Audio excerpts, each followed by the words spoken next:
strange fruit, blood on the leaves, and blood at the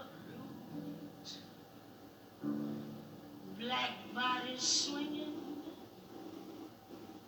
in the southern breeze, strange fruit hanging from the poplar trees.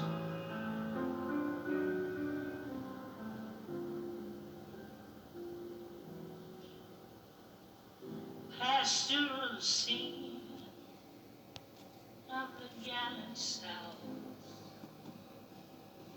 the bulging eyes and the twisted mouth, scent of magnolia, sweet and fresh.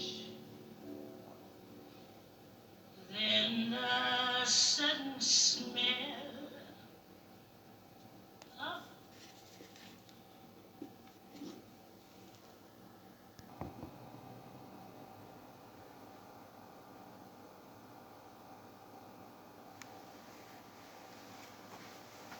How you doing, family? Welcome to Poetry Pioneers of Color. We have an update to share with you. You know, we did a video on a story a few months back about the Tulsa Massacre of 1921, the lawsuit that was being filed. So we have an update on that. This report was reported on by reporter Brenton Mock, and it's entitled "Survivors of Black Wall Street Massacre Challenge Tulsa's Atonement Strategy." It says 3 plaintiffs, all over 100 years old, say the 1921 destruction of Tulsa's Greenwood neighborhood has harmed the wealth and well-being of black residents to this day. The city has tried 3 times to dismiss their lawsuit. And this lawsuit was filed in 2020 on behalf of 3 survivors of the massacre. They are asking the city and several other authorities to pay reparations for the destruction of Greenwood in 1921. So far, the city of Tulsa has filed to have the lawsuit dismissed 3 times, and most recently, on this update, was on October 6, 2022. The city is trying to delay as much as they possibly can in the hopes of our clients dying without getting their day in court, says attorney Demario Solomon Simmons, a Tulsa native and executive director of the nonprofit Justice for Greenwood. This is just a stalling tactic. The team of lawyers filed November 18th in response to the city's latest request for dismissal after arguing their case before Oklahoma District Court Judge Carolyn Wall last month.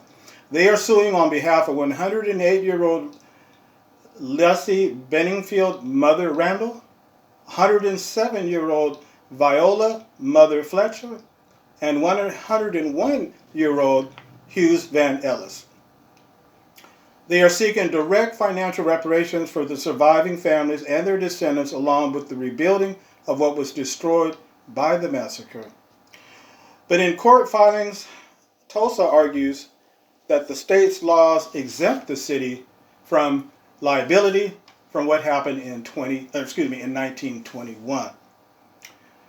As plaintiffs are aware, community-wide issues such as racial disparity are caused by a number of factors and cannot be traced to specific actions or omissions to act of or by the city, nor is it a nuisance that it can be simply abated by the city, according to one of the city's original motions for dismissal.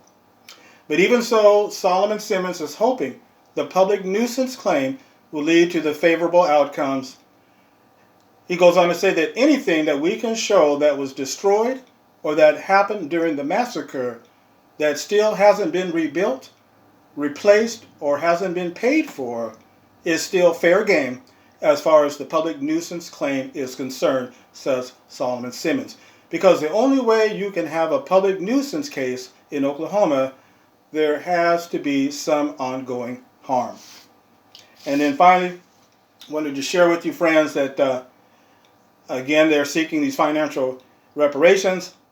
And the lawsuit points to a 2019, even though the city claims that they are liable and they have nothing to do with what happened 101 years ago, the lawsuit points to a 2019 comment by then Tulsa Mayor G.T. Bynum that said, quote, this is what the mayor said in 2019. He said, quote, in Tulsa, the racial and economic disparities that still exist today can be traced to the 1921 race massacre.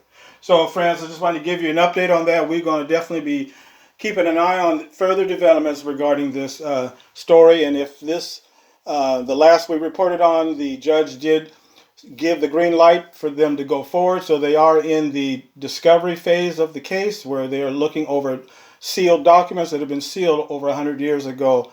And so we will keep you informed on how this proceeds in court. Thank you. Y'all be safe.